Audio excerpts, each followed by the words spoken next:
Hey folks, it's Chris with the Human Project Podcast. In this episode, we're going to dive into unstated expectations. And how do we turn those into something that's stated that we can look at and help give us clear, helpful, healthy boundaries in order for us to stay connected in community. Take a listen to this episode as we explore this. Let us know what you think. See you after the episode. Hey, Mark. Hey, Chris. How's it going today? It's swell. Swell. A little throwback word for you there. That is a good throwback word. Yeah. It's not a word that's used normally these days. Shucks. Really? Same with that one too. Golly. Golly. You're just going to throw them all out there. Gee willikers. It's so interesting how words change over time. Mm-hmm. There's things that we're accustomed to that are norms that we're used to dealing with. And then those shift, culture shifts and culture changes. Yeah. And it's actually the topic that we brought up here of talking about what are social norms. Yeah. Why are they important? Why are they important? Yeah. And like, what's up with that? Yeah, because there's a lot of social norms that are changing today. Mm-hmm. And what was true even 10 years ago is very, very different than what it is now. Yeah. So what prompted this to be on your brain, thinking about social norms? I was reading. What? Was it an article or a book? It was an article. Oh, okay. Shoot, that was close. Might have to seek help. I was reading an article and it really resonated with me on things that I've been observing and wondering about and kind of wrestling with. And the article started off telling a story. It was about a gentleman in this kind of sleepy, quaint British village, like the kind where buses stop, tourists get off, take pictures, selfies and all this kind of stuff. It's just like a nice, quaint location. Was it a swell village? It was swell. Shucks. But one of the residents there bought a new car, and he brought this bright yellow car, and he didn't realize it, but that was outside of the norms of the town. Right? It's not that he hadn't been in the town for a while. It's just he didn't realize, because it was an unspoken expectation that everybody's meant to be toned down in the color choices of their driving vehicles. Apparently, it caused quite the disturbance in the town.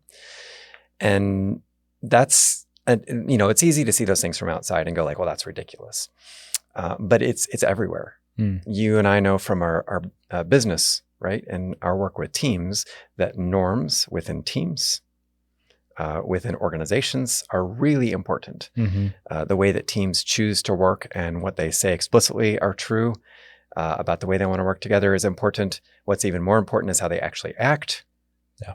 As we like to say, if there's a difference between those, the actual actions win every time. Yeah. Same is true with local cultures, local communities, national. Keep expanding the circle, and it's still true. It's just true at a larger scale. Yeah. Mm-hmm. So those are norms, or we could put a number of different words to it, as well as saying there's a bunch of different layers of this: expectations, norms, rules, regulations. I mean, you can kind of escalate those as well, but we're all still in the same territory of what we're talking about here. Yeah. Families, neighborhoods. Yes. Sorry, I'm just thinking more of right. examples. Really, anytime there's a group of people together, especially if they have a purpose in being together, then these things are going to come into play in some form or the other. And again, that's true of society. That's true of country. That's true of town. That's true of family, nuclear family, those types of things. And it's one of those tension spots, I think, particularly it seems today, as we're seeing the shift in expectations and norms, that it's pulling on things in our expectations. Like the larger changes in society are affecting changes at closer and smaller circles. Mm-hmm. And so that's why it came to mind for me in particular. I think it's pretty important for us to consider those things so that we're being more explicit about them, because that is one of the ways that we can be healthier in how we're handling those things. Yeah. I like the term that you use of unspoken expectations. Mm-hmm. And how do we make those things spoken so that we can either align with them or not align with them? Yeah. I think that's a big value of how we've worked with teams in the past to use norms. Right. It's like, let's call it out. Yeah. Let's at least put a name to it so that way you can see it and then say, yes, I opt into that, or no, I Mhm. opt out of that. Yeah. We've got a friend who described in one organization running into one of these unspoken expectations, but it was really important in the organization. She described it, I usually describe it as an invisible wall. She described it as hitting an invisible electric fence. Like that's how much it can hurt to run across one of these things. Yeah. So there are much healthier ways to deal with this. Point being. Yeah. Much more helpful ways. Don't get zapped. Don't get zapped, man. Yeah. It hurts. Yeah. Oof. So when talking about these norms, I think a major difference in norms right now is the older generations versus younger generations. Mhm. Like older generations, I think typically fall into this camp of here's the rules, here's what we know to be true, here's this. Mhm. And now it seems like the culture is shifting to be something of hyper individualism. Oh, yeah. So it's particularly important for us to talk about this today because the prevailing cultural kind of norm or belief here is that expressive individualism is whatever I want to say, whoever I want to be, whatever I want to do is correct because I'm doing it, because I want to say it, whatever it is. Yeah. Right? So that's like, the only thing that's wrong is telling me I'm wrong to do or say or be whatever I want to. And what's interesting, just compare that to the definition I just gave of cultural norms. Like that's almost an anti-norm. Yeah, an anti-norm. Norm, yep. right? It's a norm, but it's an anti-norm norm. Like anything goes as long as it's allowed to go. Right? You're just not allowed to not let anything else go. So this kind of leads us to the conversation of what purpose does a norm serve? What purpose do these shared expectations serve us? And And a question I'd like to add is, what does that look for us as believers? Yeah. Dealing with norms. Culturally? Yeah. We'll take this biblical, man. We can absolutely find these in the Bible. So this is definitely a biblical concept at its root of what God set up. The way that I've heard it explained that I think really makes sense is they're kind of like fences or boundaries. Right? There's a lot of broad pasture land for us to explore, to be in within these boundaries. And the boundaries are meant for some safety purposes and to keep us closer together. And if you look at a team, again, it's a little easier to deal with at a nuclear small scale here, just a little tiny team, for example, or a family unit or something. Our agreements, the way that we are choosing to work together or treat each other, is what enables us to respect each other, to work well together, to have family meals together, whatever it is. We're able to do those things well together. And there's some of those boundaries that keep it within a safe territory. And when it's outside of that, it can get dangerous. Right? Yeah. That's what the intent of those boundaries is. Expressive individualism, in a sense, is like, we don't need boundaries. Chafing against those boundaries when, like, there's a continuum here, as it turns out, our favorite tool to think of. Yeah. Or on the one end is like no boundaries whatsoever. Chafe at any boundary that you run across because it's going to impede my ability to express myself. Yeah. And at the other end is boundaries that are so tight and so strict that they deny us as individuals. Yeah. If it's not a rule, it doesn't exist. Yeah. Right. And there's a healthy spot in between those two things. Yeah. And I said I was going to take it biblical. You can find what we would commonly refer to as the laws of the Old Testament, the Torah, the teachings. If you look at those instead of as regulations like we would the statutes of the state of Ohio or Kentucky or whatever, if we look at those as loving instructions of God, of how the community of Israel was meant to operate and what was meant to keep it safe. How are they designed to be? That's a very different way of looking at it, which I think aligns more with, say, the psalmist saying, "Oh, I love your laws and meditate on them day and night." Makes more sense to me than if I look at them like statutes. Or as opposed to a checklist of, I've got to make sure I do all these things, not mess up any. Yeah. Right. And then, of course, you can look at what Jesus said. He still had norms. He still had statutes, if you want to put it that way, and laws. He raised a lot of them, actually. Yes, he absolutely did. He said higher. No, you're misinterpreting that. It's harder than that. Yep. And so these are essential, and I think they're God designed for us in our communities. So curiosity is speaking in my brain right now, and you talk about how norms are intended to do that, and the law was intended to point us to Jesus. So how do norms help us with that? I think, and this is one of the reasons why we probably chafe against norms, is that they often will point out to us challenges in ourselves. Our own deficiencies, our own deficiencies, weaknesses. Places where we are trying to take responsibility for something that's not ours, like a boundary is just a type of expectation and fence, those types of things. Yeah, but I want to own it. I want to make sure it happens, or I have to make sure it happens, those types of things. I think to handle them well, assuming you have a healthy set of boundaries and norms, to handle them well also requires me to be healthy in my relationship with myself and with other people and with God. And that's where I think it gets really difficult for us as humans. Because it reveals we are not sufficient in and of ourselves. Yes. True story. Okay. Yeah, I could see that. And the reason I go there is because if I look at what I consider to be a healthy side of that, which you were talking about at the beginning of the episode, a healthy side of that would be to have the conversation of making requests of other people. Like, this is not working for me. Like, you're basically talking about norms and expectations here. Yeah. This is a challenge for me. This doesn't seem to be working. Can we talk about this? When you did this hurt, or when this happened, this was the impact on me. This would seem to be better for me. Is that possible? Can we do something like that? That's asking in a pretty healthy way for us to talk about those expectations. Yeah, and we've talked about making requests instead of demands before, and I think that's a healthier direction to take it, because then you're dealing with requesting something of somebody. What do you need? As opposed to an unstated expectation when my truth comes in conflict with your truth. Right. What wins? Right. And without any social norms, there is no winning. There's just two people losing. Yeah. Even if one thinks that they won.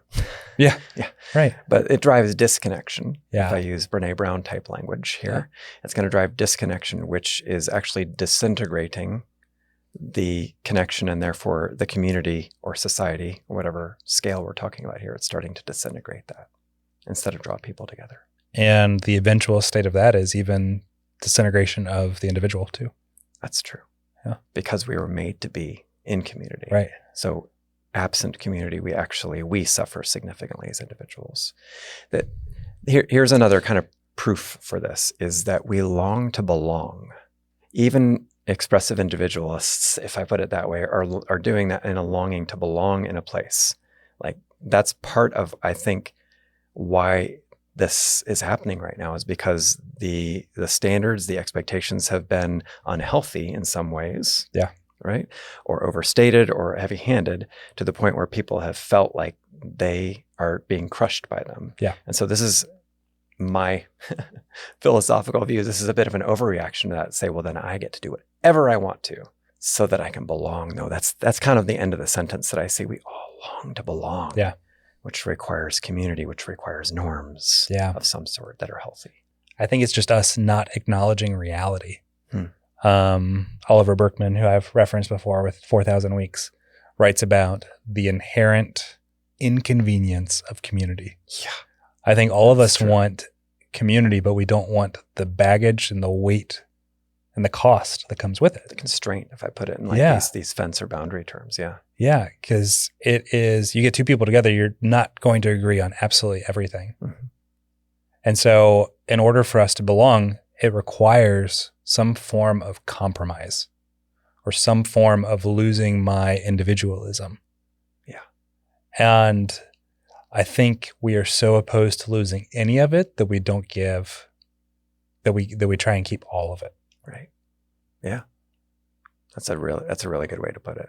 It actually costs us some of our individualism to be in community, and we desperately need community enough that trade-off is worth it in some way, to some amount. I mean, you've got a decision to make. And I think this is why the trade-off is so difficult for people that are not in Christ. Because there is no anchor point. There is common interests, common beliefs, but there is no center anchor. You talk about your boundaries, fence boundaries on the external side. Yeah. I've heard you also talk about a center point boundary. Yeah, right. And I think you were telling me that there were shepherds in Australia, that they have a well. Yeah. And they don't put fences or boundaries up for their sheep. And this is a metaphor, so don't go Right. full extreme with it. Yeah. But they don't put fences or boundaries up because they know that their sheep are going to come back to the water point. Yeah. They know that they need that, and so they will be drawn toward that. Yeah. Yeah. So hanging out at the fence at the boundary marker is also not the intent of the boundary marker either, right? Like a young child would do, like, don't go in there, and they put like their toe into the next room that you told her not to go into. Not that that's ever I have happened. no idea what you're talking Didn't about. think you would have, yeah. And someday maybe you'll experience that. Yeah. with your kids. That was yesterday. But that's not God's design for this. I keep telling Victoria not to do that. Come on, Victoria.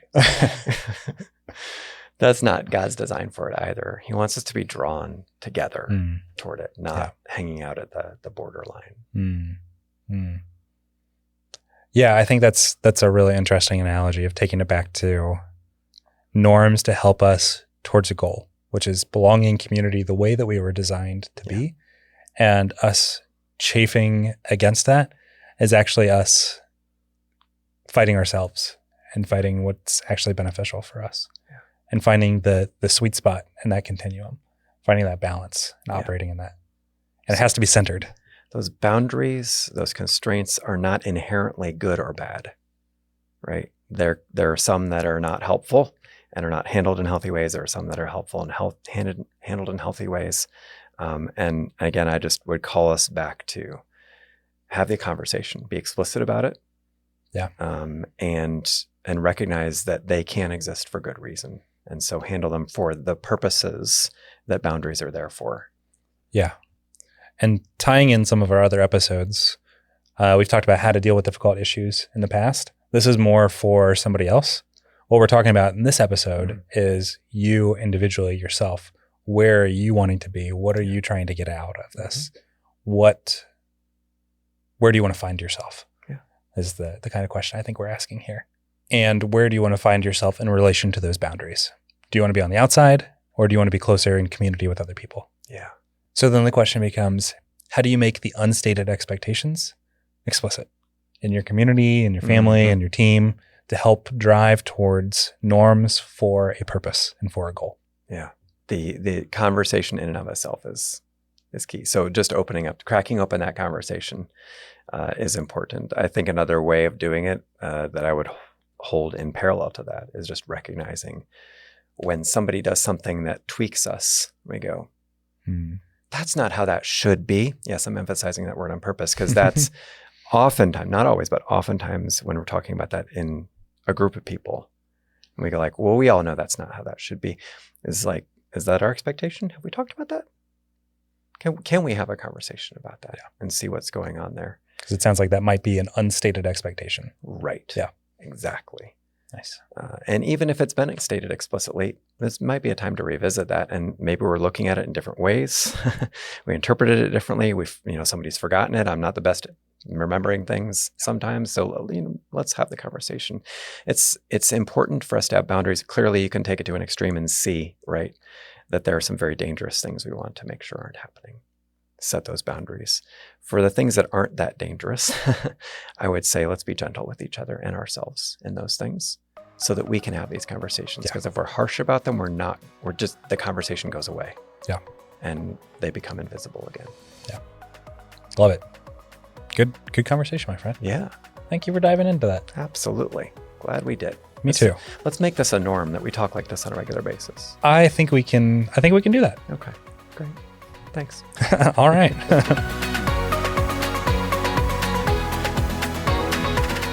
Hey folks, thanks for tuning in today.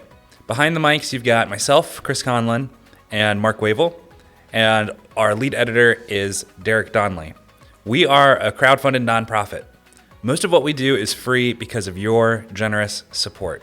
Thank you for joining us in our mission to bring 1 million lives closer to fullness in God's design. To support us financially or to learn more, visit humanproject.us. We'll see you next episode.